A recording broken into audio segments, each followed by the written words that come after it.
Hello बच्चों, welcome back my YouTube channel wisdom classes पर आप सभी लोगों का। तो हम लोग बच्चों क्लास 10th की मैथ को पढ़ रहे हैं और इसके पहले की क्लास में हमने आपको पॉलिनोमियल के बारे में बताया था कि पॉलिनोमियल क्या होता है। ठीक है। और इसके बाद टाइप्स ऑफ पॉलिनोमियल के बारे पे हमने डिस्कस किया था। आज की क्लास में बच्चों हम लोग उसी के आगे एक टॉपिक है जिस पर चर्चा करने वाले हैं, between relation between zeros and coefficient of a quadratic polynomial, यानी कि जीरोस एंड कोफिशिएंट के बीच क्या रिलेशन होता है, इनके बीच हम लोग चर्चा करने वाले हैं। ठीक है।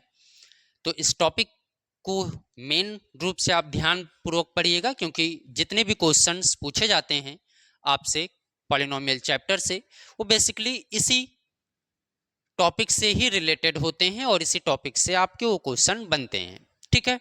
तो आइए शुरू करते हैं अपनी इस क्लास को। और अगर आप चैनल पे नए हैं तो प्लीज़ चैनल को सब्सक्राइब करिएगा और अपने फ्रेंड सर्कल में जो भी क्लास 10th में पढ़ने वाले बच्चे होंगे उनको ज़रूर शेयर करिएगा ताकि वो भी इस क्लास का लाभ ले सकें। तो आइए शुरू करते हैं कि जीरोस एंड कोफिशिएंट के बीच, एक क्वाड्रेटिक पॉलिनोमियल के बीच क्या रिलेशन होता है। ठीक ना। आइए। तो बच्चों कोफिशिएंट तो आप सबको पता है, मैंने आपको इसके पहले की क्लास में कोफिशिएंट क्या होता है, टर्म क्या होता है, ये सारी बातें आपको बताया था।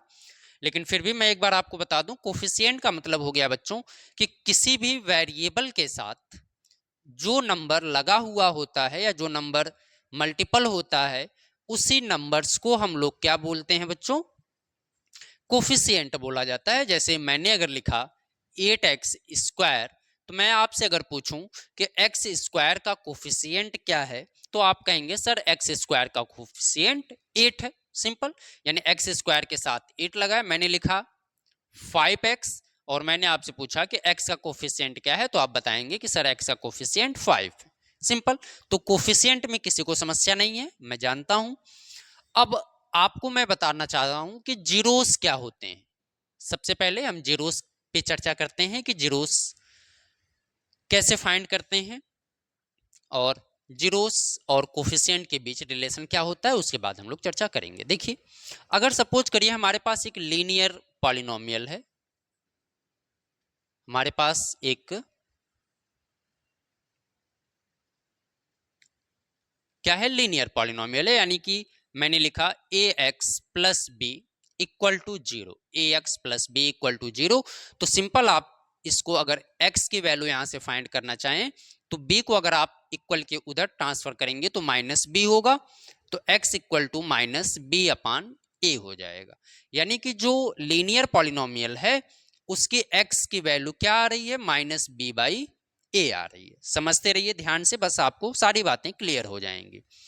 चलिए, जैसे मान लीजिए हमने लिखा 3x plus 5 equal to zero, तो यहां से x की वैल्यू अगर हम निकालेंगे बच्चों तो माइनस 5/3 आएगी। 5 उधर जाएगा, माइनस 3 नीचे चला जाएगा। ठीक ना।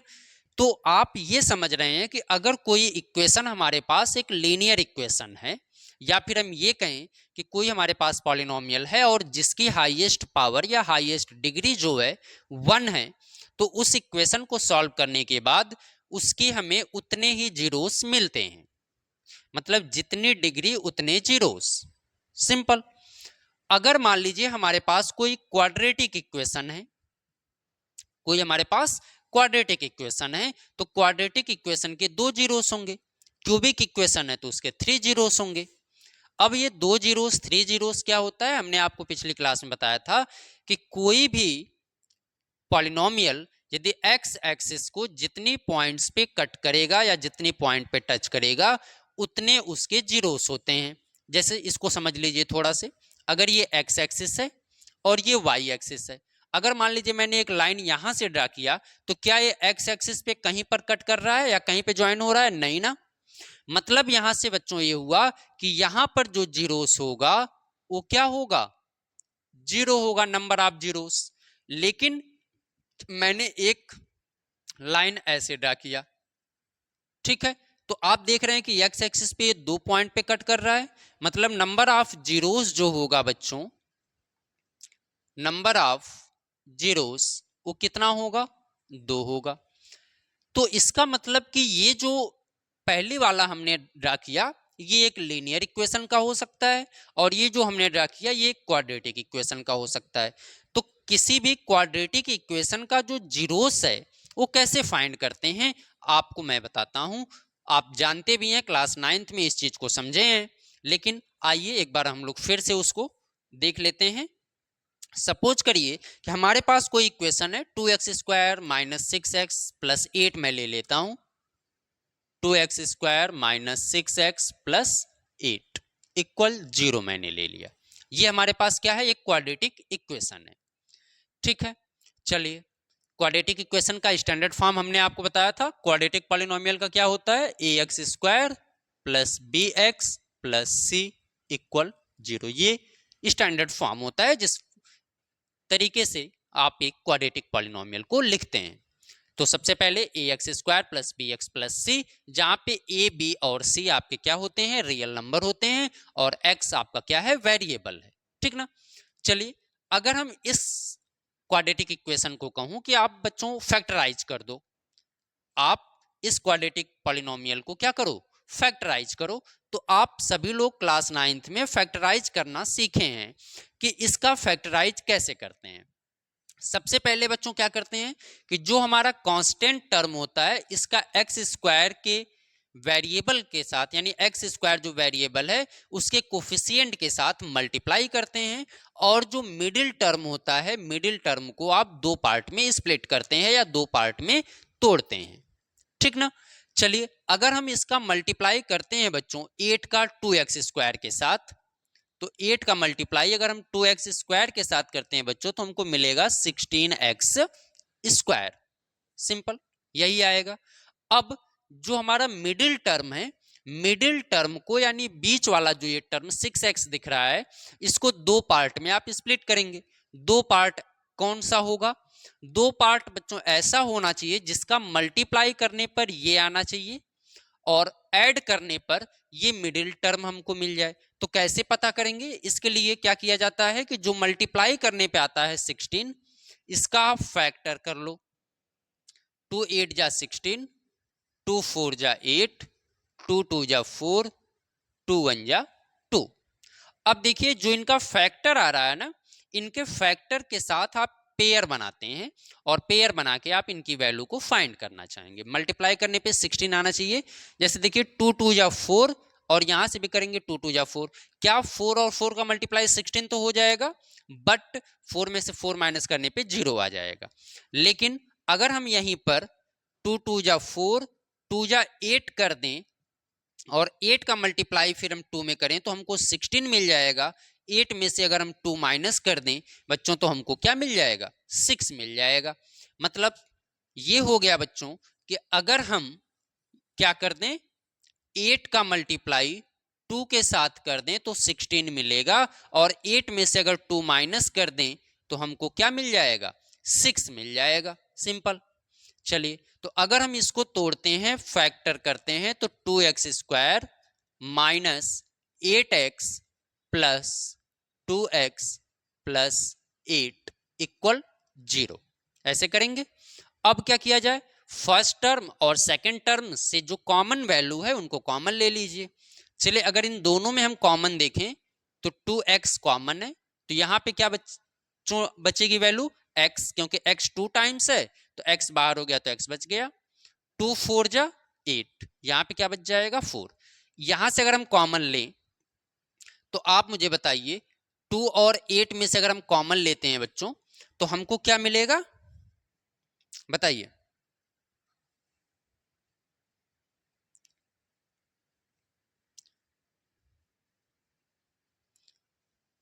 चलिए यहां पर बच्चों अगर हम माइनस कर दें, क्योंकि अगर माइनस नहीं करेंगे तो ये वैल्यू हमारी सही नहीं आएगी। ठीक ना। चलिए अगर 2 कॉमन ले लिया जाए तो यहां से 2 कॉमन लेने पर बच्चों यहाँ पे x बचेगा और यहाँ पे 2 4 जा 8, तो एक ब्रैकेट में 2x प्लस 2 हो गया, 2x प्लस 2 हो गया और दूसरे ब्रैकेट में x माइनस 4 हो गया। तो देखिए अगर हम इसको सॉल्व करते हैं 2x प्लस 2 को इक्वल 0 करें तो आपको मिलेगा बच्चों 2x equal to -2, x equal to -2 upon 2, 2 से 2 कैंसिल, तो x की वैल्यू क्या आ गई -1। अगर हम इसको सॉल्व करें x माइनस 4 इक्वल 0, तो x की वैल्यू क्या आ गई 4।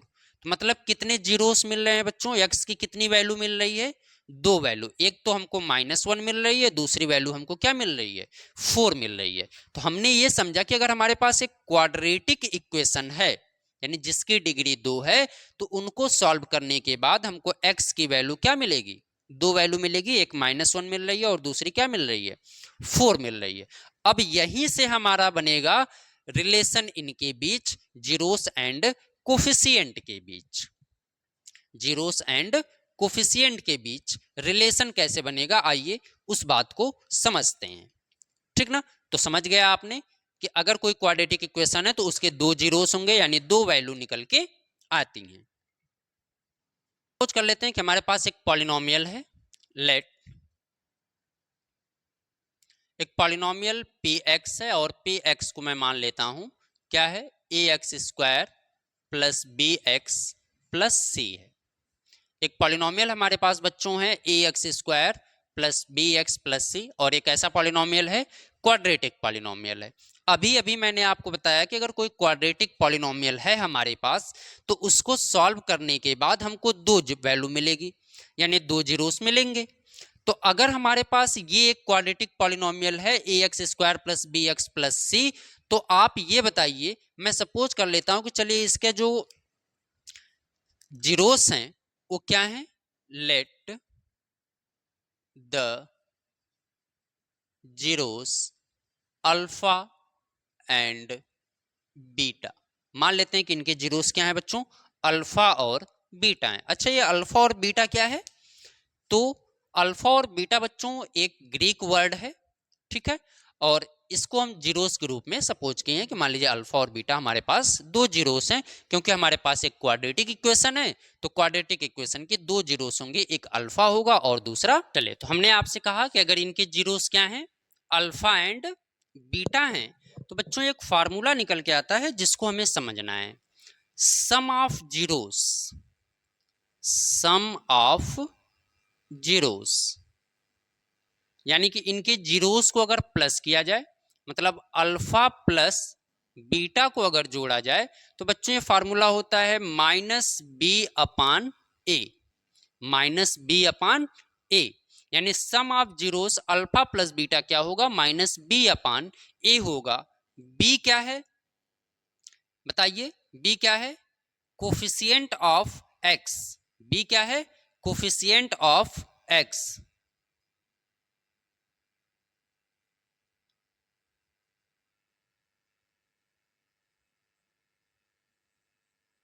ठीक है, बी क्या है, कोफिशिएंट ऑफ एक्स है, और ए क्या है बच्चों, ए क्या है, एक्स स्क्वायर का कोफिशिएंट, यानी कोफिशिएंट ऑफ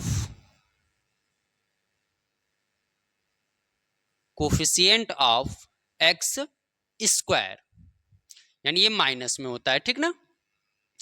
तो हमने आपसे कहा कि sum of zeros alpha plus beta equal क्या होता है, minus b upon a, b क्या है, एक्स का कोफिशिएंट है, और ए क्या है, एक्स स्क्वायर का कोफिशिएंट है, यानी minus b upon a, coefficient of x upon coefficient of x square, ठीक ना।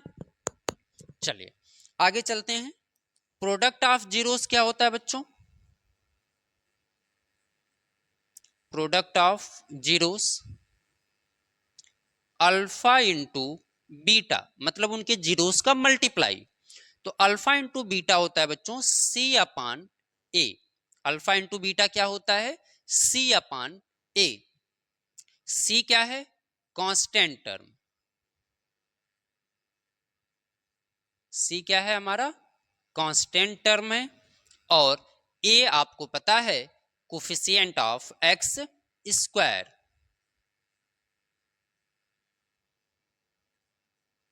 कोफिशिएंट ऑफ एक्स स्क्वायर, ठीक। तो ये बातें आप समझ गए। अब देखिए alpha plus beta equal to minus b upon a होता है, alpha into beta equal to c upon a होता है। आपको इन दोनों फार्मूले को याद रखना है कि alpha plus beta sum of zeros क्या होता है, minus b upon a, and product of zeros क्या होता है, सी अपान ए होता है। तो इस बात को आप याद रखेंगे तो आपके लिए बहुत हेल्पफुल होगा ये अल्फा प्लस बीटा और अल्फा इंटू बीटा क्या होता है, ठीक ना। चलिए अब इसी पर क्वेश्चन कैसे पूछता है। सबसे पहले तो अगर हमको एक कोई पॉलिनोमियल, क्वाड्रेटिक पॉलिनोमियल दिया गया है तो हमसे कहेगा कि आप वेरीफाई करिए कि find the zeros of the polynomial. पहले उनके जीरोस को फाइंड करने के लिए बोला जाएगा और फिर जीरोस को क्या कहेगा कि वेरीफाई करिए कि सम ऑफ जीरोस और प्रोडक्ट ऑफ जीरोस जो है उनके कोफिशिएंट के बराबर हैं या नहीं है, यानी उनके कोफिशिएंट के सम और इनके जीरोस का सम इक्वल है या नहीं है। मतलब क्या समझना, एग्जाम्पल से समझते हैं कि कैसे इन पर क्वेश्चन पूछा जाता है। मैंने एक क्वेश्चन लिया, मान लीजिए कोई भी 6x स्क्वायर, मैंने लिया 6x स्क्वायर माइनस 7x और माइनस 3, ये एक हमारे पास कोई क्वेश्चन है।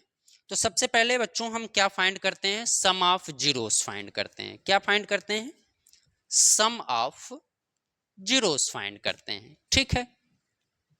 चलिए तो सम ऑफ जीरोस फाइंड करने के लिए बच्चों मैंने आपको बताया कि सबसे पहले कांस्टेंट टर्म का आप इसके साथ मल्टीप्लाई करो एक्स स्क्वायर के साथ।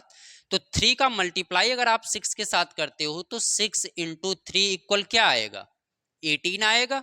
6 3 जा 18।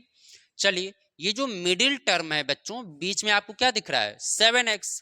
तो जब 7x को आप स्प्लिट करोगे, दो पार्ट में तोड़ोगे, तो क्या होना चाहिए, वो दोनों पार्ट ऐसा होना चाहिए जिसका मल्टीप्लाई करने पर तो 18 आ जाए, प्लस करने पर हमको 7 मिल जाए।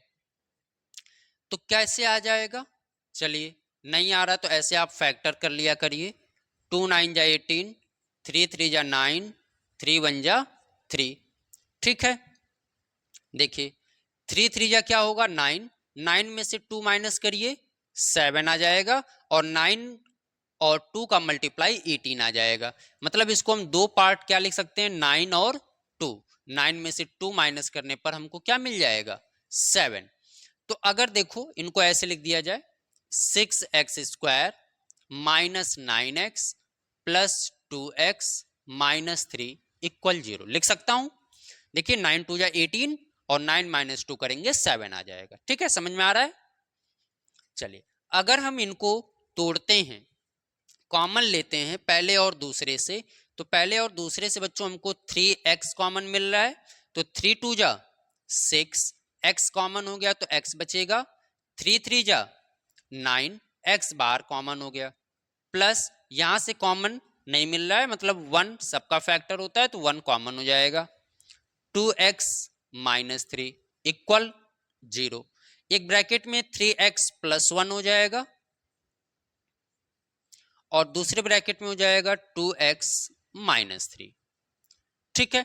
अगर यहां से जीरोस फाइंड करें तो 3x प्लस 1 इक्वल 0, तो 3x इक्वल, ये 1 हम इक्वल को उधर ले जाएंगे तो minus 1, x equal to minus 1 upon 3।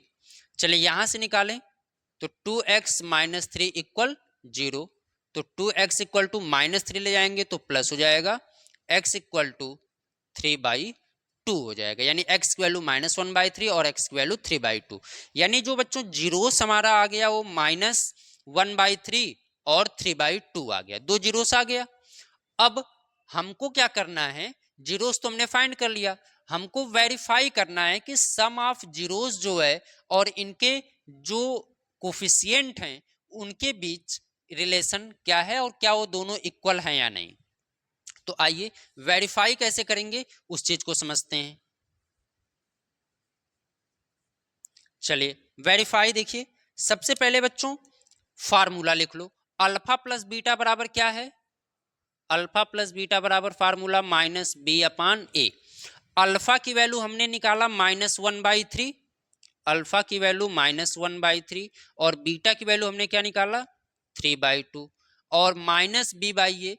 तो अगर b का देखें यानी कि ये कोफिशिएंट इस वाले के साथ अगर हम कंपेयर करेंगे बच्चों, तो a एक्स स्क्वायर यानी एक्स स्क्वायर कोफिशिएंट a, तो एक्स स्क्वायर का 6, और यहाँ पे देखिए बी एक्स है, एक्स के साथ कौन है b है, तो x के साथ क्या है -7। तो यहाँ पर b कौन होगा, b कौन होगा -7। तो ये -7 अपान a कौन है, a एक्स स्क्वायर के साथ जो होता है, ठीक ना।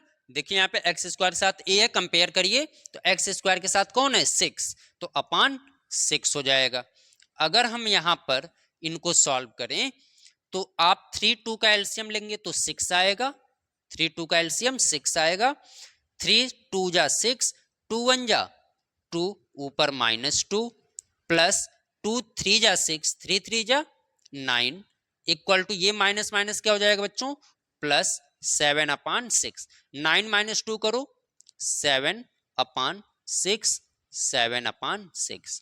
तो सम ऑफ जीरोस और इनके जो कोफिशिएंट ऑफ जीरोस हैं यानी कोफिशिएंट जो हैं दोनों की वैल्यू क्या आ रही है, सेम आ रही है, ठीक ना। प्रोडक्ट ऑफ जीरोस को भी वेरीफाई कर लो, अल्फा इंटू बीटा इक्वल क्या होता है सी अपान ए। तो अल्फा और बीटा जो हमने निकाला है उसको यहाँ पे रख दो, -1/3 और बीटा की वैल्यू क्या है 3/2 है। सी की वैल्यू बताइए यानी कांस्टेंट टर्म, कांस्टेंट टर्म क्या है -3 है, -3। ए की वैल्यू क्या होगी एक्स स्क्वायर के साथ जो है 6, देखो 3 से 3 कट गया, -1/2 आ गया और 3 2 जा 6, -1/2 आ गया। तो आप देख रहे हैं कि जो सम ऑफ जीरोस है वो भी इक्वल है और प्रोडक्ट ऑफ जीरोस जो है वो भी इक्वल है।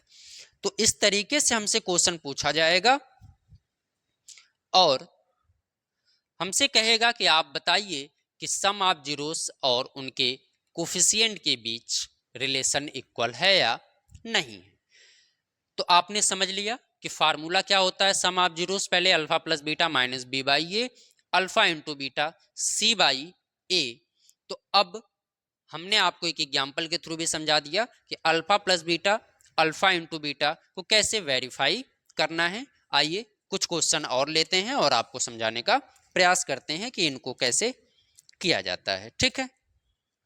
-10 क्वेश्चन क्या दिया है, आर एस अग्रवाल की बुक का क्वेश्चन है बच्चों, x square plus 3x minus 10 equal 0, x square plus 3x minus 10 equal to 0। आपसे क्या कह रहा है कि find the zeros of the following quadratic polynomial, find the zeros of the following quadratic polynomial and verify the relation between zeros and the coefficient. ठीक है बच्चों, तो हमें क्या करना है, सबसे पहले तो हम ये मान लेंगे कि चलिए जो पॉलिनोमियल हमको दिया गया है उस पॉलिनोमियल का हम क्या निकाल लें, जीरोस निकाल लें। सबसे पहले क्या निकाल लिया जाए, जीरोस निकाल लिया जाए। चलिए तो जीरोस कैसे फाइंड करेंगे, अभी मैंने आपको बताया कि सबसे पहले कांस्टेंट टर्म का बच्चों क्या किया जाता है, एक्स स्क्वायर के साथ मल्टीप्लाई किया जाता है। तो जब आप इसका इसके साथ मल्टीप्लाई करोगे तो आपको मिलेगा 10x स्क्वायर। अब मिडिल टर्म को दो पार्ट में स्प्लिट करो, तो जब इसको दो पार्ट में स्प्लिट करोगे तो मल्टीप्लाई करने पर तो ये आना चाहिए, प्लस करने पर 3 आना चाहिए, प्लस करने पर क्या आना चाहिए 3। तो देखो 5 2 जा 10, 5 में से 2 अगर हम माइनस कर दें तो क्या मिल जाएगा 3 मिल जाएगा। तो यानी यहां पर इसको लिखा जा सकता है x square plus 5x minus 2x minus 10 equal 0 आ जाएगा। चले पहले और दूसरे से बच्चों हमको टर्म से कॉमन मिल रहा है x, यहाँ पे बचेगा x और यहाँ पे क्या बचेगा 5।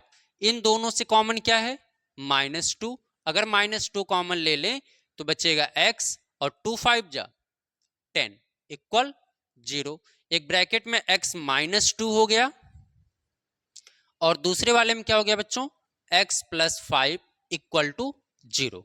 ठीक है, ये आ गया हमारा फैक्टर। अब इनको जो पॉलिनोमियल है इसको 0 के बराबर कर दें, यानी x माइनस 2 बराबर 0, तो x की वैल्यू क्या आएगी 2, मतलब एक जीरो से हमारा 2 आ गया। यहां से अगर हम x प्लस 5 इक्वल 0 करें तो x इक्वल माइनस 5, यानी जो हमारा सेकेंड जीरोस होगा वो माइनस 5 होगा। तो हमने जीरोस तो फाइंड कर लिया, अब क्या करना है, जब जीरोस फाइंड कर लिया तो हमको वेरीफाई करना है कि relation between zeros and coefficient. तो अभी हमने आपको क्या बताया था, sum of zeros, sum of zeros, sum of zeros क्या होता है माइनस बी अपान ए, यानी कि अल्फा प्लस बीटा क्या है माइनस बी अपान ए है। तो सम ऑफ जीरोस यानी जीरोस को जोड़ दिया जाए, 2 plus minus 5 equal to b. अगर हम इस वाले इक्वेशन को इसके साथ कंपेयर करते हैं बच्चों, a x square plus b x plus c के साथ, तो जब आप कंपेयर करेंगे तो देखो बी एक्स, एक्स के साथ बी है तो एक्स के साथ कौन है 3, यानी बी की वैल्यू क्या होगी 3। ए की वैल्यू एक्स स्क्वायर के साथ ए है, तो एक्स स्क्वायर के साथ जब कोई वैल्यू नहीं है तो 1 तो होगा, यानी एक्स स्क्वायर का कोफिशिएंट क्या है 1 है, तो अपान 1। 2 ये ब्रैकेट हटाएंगे तो प्लस माइनस माइनस होगा, 2 माइनस 5 इक्वल टू माइनस 3। 2 में से 5 आप माइनस करोगे तो माइनस 3 इक्वल टू माइनस 3। क्यों माइनस आया, क्योंकि 5 नंबर जो हमारा है वो बिगेस्ट है, तो जो बड़ा होता है उसके साइन को लिखते हैं, तो माइनस 3 इक्वल टू माइनस 3, ये इक्वल है। चलिए अब क्या कर दिया जाए, प्रोडक्ट ऑफ जीरोस निकाल लें, प्रोडक्ट ऑफ जीरोस निकाल लें, सी upon A, product of zero C upon a. तो प्रोडक्ट क्या करें, इनका मल्टीप्लाई, 2 इंटू माइनस 5 का जब मल्टीप्लाई करेंगे, सी की वैल्यू क्या होगी कांस्टेंट टर्म माइनस 10 है तो माइनस 10, ए की वैल्यू क्या होगी एक्स स्क्वायर के साथ क्या है 1 है तो अपान 1, 5 टू जा 10, प्लस माइनस है इसलिए माइनस आ जाएगा, और ये भी माइनस 10 आ जाएगा। तो मतलब आपने ये देखा कि इनके sum of zeros and product of zeros दोनों क्या हैं इक्वल हैं। तो समझ में आया कैसे करना है, ये आर एस अग्रवाल का सेकंड एक्सरसाइज का पहला क्वेश्चन था। ठीक है, चलिए इसी में से हम कुछ और क्वेश्चन को आपको प्रैक्टिस कराते हैं। चलिए मैं क्वेश्चन ले लेता हूं बच्चों, दिया है x square plus 7x plus 12। तीसरा है फर्स्ट एक्सरसाइज का x square plus 7x plus 12, ये एक पॉलिनोमियल हमको दिया गया है। ठीक है, तीसरा है आर एस अग्रवाल का x square plus 7x plus 12। ठीक ना, चलिए तो सबसे पहले कांस्टेंट टर्म का इसके साथ मल्टीप्लाई करते हैं, तो क्या आ जाएगा मल्टीप्लाई करने पे 12x स्क्वायर। मिडिल टर्म को स्प्लिट कर लो दो पार्ट में, यानी इसको दो पार्ट में ब्रेक करो, जिसका मल्टीप्लाई करने पे 12 आए, 4 और 3, 4 3 जा 12 आ जाएगा, 4 और 3 प्लस करोगे क्या आ जाएगा 7 आ जाएगा। ठीक है, अगर 4 3 को प्लस किया तो 7, यानी इसको हम लिख सकते हैं x square plus 4x plus 3x plus 12 equal to 0।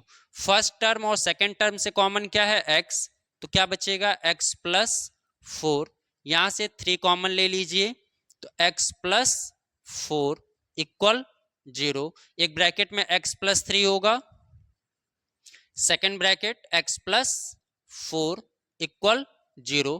अगर हम पॉलिनोमियल को 0 के बराबर मानते हैं तो x प्लस 3 इक्वल टू 0, तो x की वैल्यू क्या आएगी माइनस 3, एक जीरो से हमारा माइनस 3 होगा।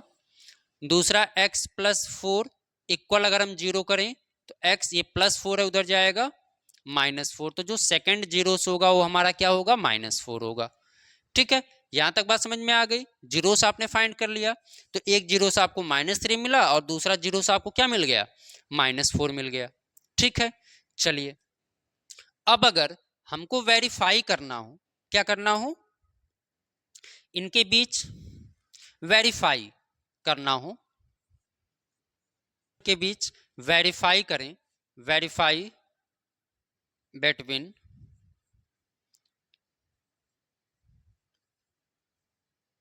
Zeros and coefficient.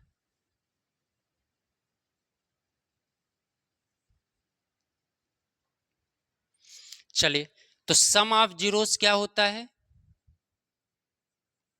Some of zeros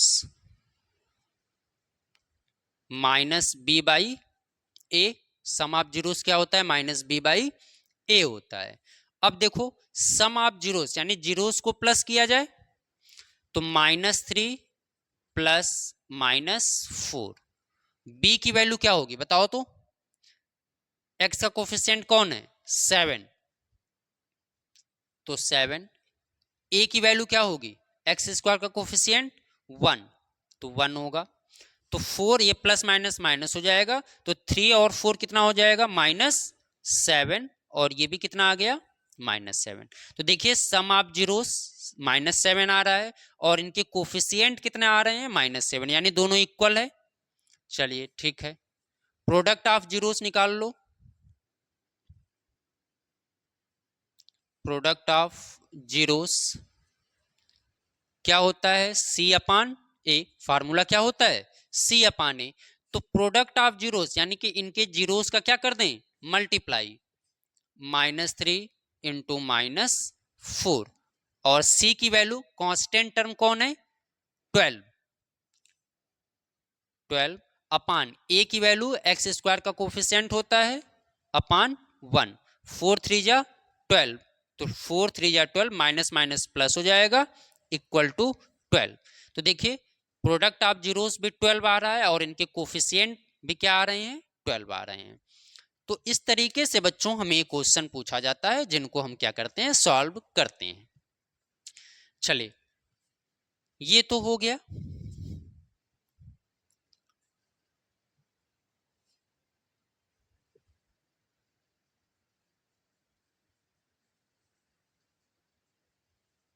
चलिए, ये आपका है क्वेश्चन नंबर 8, RS अग्रवाल का क्वेश्चन नंबर 8 है। ठीक, अब देखो, यहाँ पे रूट में दिया है, ठीक ना? तो इनको भी वैसे ही करना है, फैक्टर कर लीजिए, जीरोस निकाल के सॉल्व कर लीजिए। कंफ्यूज नहीं होना है कि रूट आ गया तो क्या होगा। देखिए, अगर हम इस नंबर का मल्टीप्लाई इसके साथ करते हैं बच्चों, तो हमको मिलेगा 2√3 का मल्टीप्लाई अगर हम √3 में करें तो रूट का रूट में मल्टीप्लाई करने पे क्या आता है? 3 आता है, क्योंकि जब √x होता है तो मल्टीप्लाई करने पे रूट हट जाता है। तो यहां से 3 और 3 2 जा 6 आ गया। अब हमको क्या करना है? मिडिल टर्म को दो पार्ट में स्प्लिट करना है, जिनका मल्टीप्लाई करने पर 6 आए, प्लस माइनस करने पर 5। तो सिंपल आपको समझ में आ रहा होगा, 2 3 जा 6 होता है, 2 3 जोड़ दें तो 5 आ जाएगा हमारा, है ना? चलिए, तो कर दीजिए। तो इसको लिख सकते हैं 2√3x², और इसको लिखा जा सकता है 2x माइनस 3x। माइनस दोनों इसलिए कर रहे हैं क्योंकि माइनस माइनस करने पर प्लस आ जाएगा, और ये आपका प्लस है, माइनस है। √3 इक्वल टू 0। यहां तक बात समझ में आ रही है सबको? बोले। चलिए, अगर समझ में आ रहा है तो आगे करते हैं। देखो, पहले और दूसरे टर्म से कॉमन क्या मिल रहा है? आप कहेंगे सर 2 है और x है, 2 है और x है, तो 2x कॉमन ले लो। तो यहां पे बचेगा क्या? √3, x एक बार बाहर तो x बच जाएगा। यहां से तो 2x बाहर ही चला गया, तो क्या बचा? सिर्फ 1। इन दोनों टर्म से कॉमन क्या है? आपको लग रहा है कुछ नहीं, लेकिन देखो यहाँ पे जो 3 है ना, ये वाला, क्या मैं 3 को √3 इंटू √3 लिख सकता हूं? रूट का रूट में मल्टीप्लाई करने से रूट हट जाएगा। चलो, एक लाइन बढ़ा ही देता हूं, तो इसको मैं लिख देता हूं √3 इंटू √3x प्लस रूट में 3 इक्वल 0। अब कॉमन ले लेना, 2x तो आ जाएगा √3x माइनस 1, और यहां से √3 कॉमन ले लें तो क्या बचेगा? √3x बचेगा, और माइनस कॉमन लिए इसलिए प्लस क्या हो जाएगा? -1, क्योंकि √3 तो बाहर हो गया। तो 2x माइनस √3, और दूसरे ब्रैकेट में √3x माइनस 1 इक्वल 0। ठीक है, चलिए, अब यहां से अगर सॉल्व करें तो सॉल्व करने के बाद हमको x की जो वैल्यू आएगी 2x minus root three equal 0, root three उधर जाएगा तो 2x equal to root three, x की वैल्यू क्या आ गई, रूट थ्री बाई टू आ गई। एक जीरो से हमारा रूट थ्री बाई टू हो गया। दूसरा निकाल लें तो root three x minus one equal 0, तो x की वैल्यू 1 उधर जाएगा प्लस हो जाएगा और रूट थ्री नीचे आ जाएगा, तो x की वैल्यू रूट थ्री हो जाएगी। तो x की value minus root three by two, एक जीरोस और दूसरा जीरोस 1 अपान रूट थ्री हो गया। ठीक ना। चलिए अब वेरीफाई कर लिया जाए। ये आपका रफ वर्क, चलिए वेरीफाई करते हैं। देखिए सम ऑफ जीरोस यानी alpha plus beta equal minus b upon a. तो जब alpha plus beta equal to minus b upon a हो गया तो अल्फा की value root three by two, beta की वैल्यू 1 अपान रूट थ्री, यानी root three by two plus 1 upon root three equal to b upon a. B का coefficient क्या है, यानी एक्स का कोफिशिएंट -5। ठीक है, तो -5 अपान ए की वैल्यू क्या है, एक्स स्क्वायर का कोफिशिएंट 2 रूट थ्री, तो ये हो जाएगा 2 रूट थ्री। चलिए एलसीएम लेंगे तो 2 रूट थ्री का एलसीएम 2 रूट थ्री होगा बच्चों। यहां से जब रूट से डिवाइड कर 2 से डिवाइड करेंगे 2 कैंसिल, रूट थ्री बचेगा, रूट थ्री में मल्टीप्लाई 3 आ जाएगा, प्लस रूट थ्री से डिवाइड करेंगे आप इसको तो 2 बचेगा, 2 का मल्टीप्लाई 1 में 2, इक्वल चलते हैं माइनस माइनस मल्टीप्लाई 5 हो जाएगा अपान 2 रूट थ्री हो जाएगा, 3 टू 5 अपान 2 रूट थ्री, यानी 5 अपान 2 रूट थ्री। इक्वल आ रहा है, दोनों बराबर आ रहा है। तो जब दोनों बराबर आ रहा है तो हमारा वेरीफाई हो गया। सम ऑफ जीरोस एंड इनके कोफिशिएंट दोनों क्या हैं, इक्वल है। चलिए अगला निकाल लेते हैं, प्रोडक्ट ऑफ जीरोस।